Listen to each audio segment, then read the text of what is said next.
Double. Okay. Anyway, in Singapore, they charted the Chinese New Year.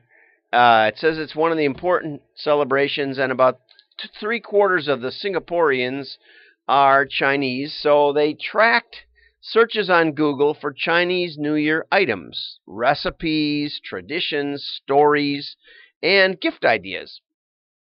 And this is the weekly searches for Chinese New Year ideas, and there it goes. And I thought to myself, is that something really, radical or something like that? And so I went over and checked Christmas in the United States, and oh, guess what? It's not an identical pattern, and I don't have a histogram type chart, but basically it's the same idea. Over here it starts going up. When does it start going up? Let's look at that.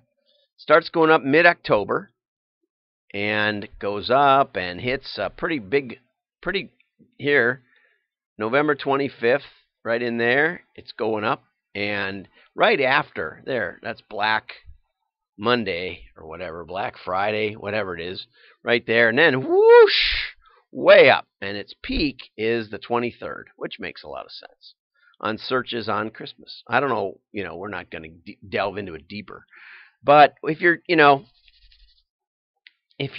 trying to figure out the timing of your marketing, Google Trends is a nice little tool. You can put in any word you want. We could put in compare with AI.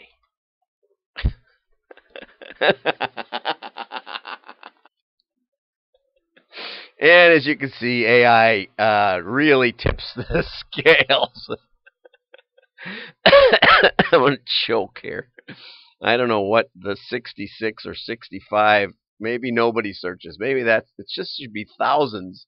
But, in the whole United States, Christmas isn't a hot term, apparently. But, the timing worse. AI is a nothing term. Okay, so let's move on. I saw a launch video on LinkedIn for Mark Schaefer's new book on, I'm trying to remember, disruptive advertising or something. I'm not trying to launch his book. But there was a video on there, and it was really well done. And it looked like, I agreed with about 9/10 of what he had flashing on the screen. But I thought it was funny because here he was doing an ad. We weren't connected. So I wrote to him and I said, you said that you can't buy consumer interest, and here you are, a paid ad on my feed in LinkedIn. And he wrote me back and he said, no, I wasn't a paid ad. It must have had a keyword that I'm interested in, like marketing or something. And so they just put it up there on my feed. So anyway, we connected, and I looked at his profile and I saw this really cool article that he'd written a while back. First article was 5 years ago, and someone wrote him and said you should talk about this again. And so I want to talk about content shock a little bit today, and it's a really good concept.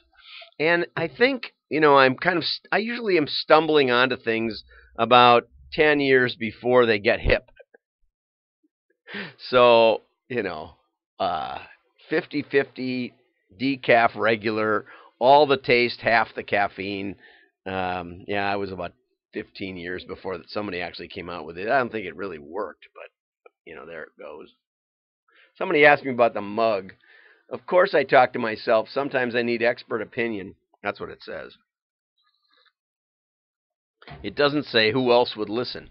But, there's something to that, right? There's something. I keep having these alarms go off, and I mishit them. And I really don't know how to get them off of here. Nothing like a smartphone. Everything, you can do everything, but don't miss the button. Anyway, so he came up with this idea, content shock. And 5 years ago, somebody asked him about it. A content amplification strategy. And there's a really good point. He said, if you look at the trend of exploding volumes of content and predict he predicted that it was about to get very uncomfortable for anybody depending on the content marketing that depended on content marketing as a key part of their business strategy, which I think is something I do. And I noticed I got real excited about publishing on LinkedIn. And the first article I published was on big data, I think. And it got thousands of views, thousands and thousands. And or 2,000, 3,000, 5,000, something like that. And I was very tickled by that. And I thought, oh man, this LinkedIn is the cat's pajamas. And I'm not sure if I've gotten anything that got that much views since. I'd gotten a message from LinkedIn saying, you ought to try publishing an article on LinkedIn. And so I have about 35 or 40 articles published on LinkedIn. But I got all excited and then nothing happened. Twitter, the same thing. I got real excited about posting contents on leadership and marketing. And for a while that got me new followers. I'm up around 5,000 followers, which I think is pretty good.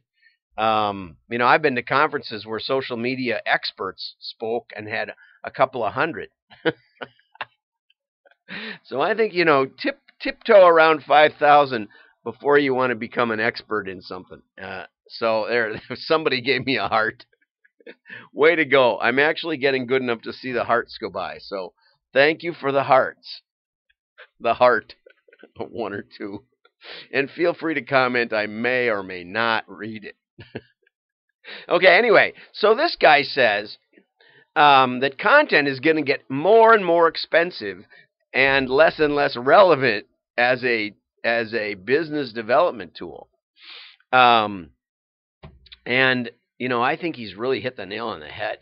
And another perceptive part of this, there's an explosion of amazing content. That's the real problem, he says. It's not that the content is terrible, and it's just flooding like AI-generated content. No, it's like this. I mean, as far as I know, I'm the only marketing live stream in the world, daily marketing live stream. There's a bunch of people who post stuff up there.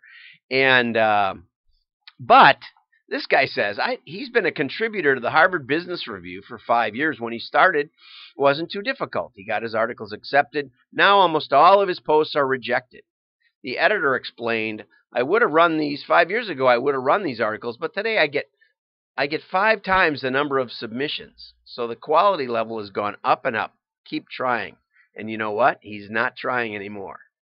I noticed a friend of mine was a regular contributor in Forbes, and there's 2 problems. One problem is that it's hard to get in, because I knew an editor of Forbes, and he was interested in some of the stuff I had to do. But, they're interested in like the one best article you've ever written, not much for follow-up.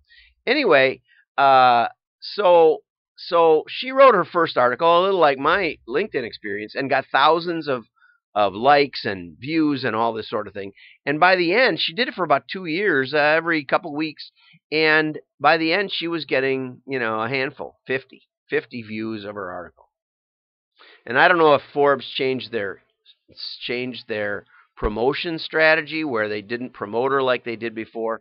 But the bottom line is she wrote great articles. Not only would I always hit like, but I'd always comment. And couple of years after she stopped, I said, what happened to your things? And she said they just weren't getting the views. And she said, I always wondered what you'd say when I was posting it. I was thinking, what's John going to say about this article?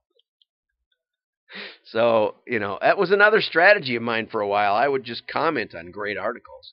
But anyway, he's got 5 ideas here. He says, create must-see content that establishes you as an indispensable authority. Well, that's pretty hard. Overwhelm an unsaturated niche with so much relevant content that you win the SEO war. That's hard, too. But I hope you're going to help me. I hope you're going to like and share. I see we got a few viewers today. But we're going to make this disruptive. So if you don't like and share, I'm going to shoot this dog. I will. You better like and share. I got the gun ready. I'm going to shoot. Oh, I didn't see any like and share. Too bad, Dogbert. You're not going to rule the world. I'm John Miglash for the WDMA and the International Society for Strategic Marketing.